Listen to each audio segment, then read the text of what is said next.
कर्नाटक सरकार में मंत्री प्रियांक खड़गे ने एक बार फिर आरएसएस पर जमकर निशाना साधा। उन्होंने आरएसएस की तुलना शैतान से की और बीजेपी को शैतान की परछाई बता दिया। रविवार को एक कार्यक्रम को संबोधित करते हुए प्रियांक खड़गे ने कहा कि अगर आरएसएस नहीं होता तो बीजेपी जेडीएस से भी बदतर होती। मैं ये लिखकर दे सकता हूं कि ये रीजनल पार्टियों से भी बदतर होती। आज हम जो कर रहे हैं वो शैतान के साये से लड़ रहे हैं। शैतान का साया कौन है? वो बीजेपी है। शैतान कौन है? वो आरएसएस है। अगर हम साये से लड़ना बंद करके शैतान से लड़े तो हमारा देश अपने आप बेहतर हो जाएगा। प्रियांक खड़गे के इस बयान पर बीजेपी हमलावर हो गई। बीजेपी आरएसएस को राष्ट्रवादी संगठन बता रही है और कह रही है कि प्रियांक जैसों की औकात नहीं है कि वो कुछ भी आरएसएस के बारे में बोल सके।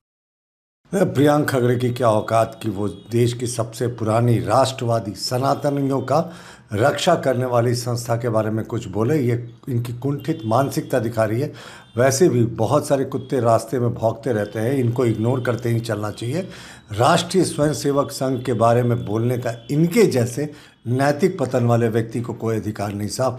जब देश को आवश्यकता पड़ती है, जब सनातन समाज को आवश्यकता पड़ती है, तो ऐसे जो राष्ट्रीय स्वयंसेवक के जो स्वयंसेवक हैं वो हमेशा आगे रहे। 1962 के चीन युद्ध के बाद तो नेहरू जी ने 15 अगस्त को इनको सम्मानित किया था और उन्हीं के पार्टी के नेता आज प्रश्न उठा रहे हैं साहब।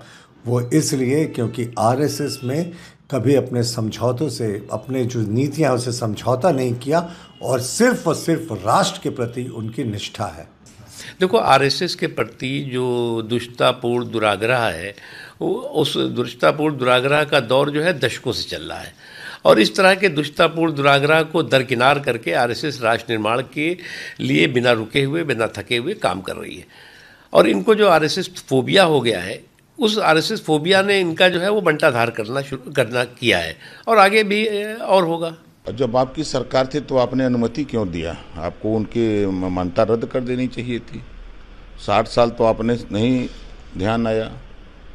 प्रदेश और देश में आपकी सरकार रही, तब आपने ध्यान नहीं दिया कि भ्रष्ट हैं कि ईमानदार हैं, तब आपको नहीं दिखाई दिया। अब आज जब देश की सत्ता पर वो पहुंच गए हैं तो आपको भ्रष्ट दिखाई दे रहा है।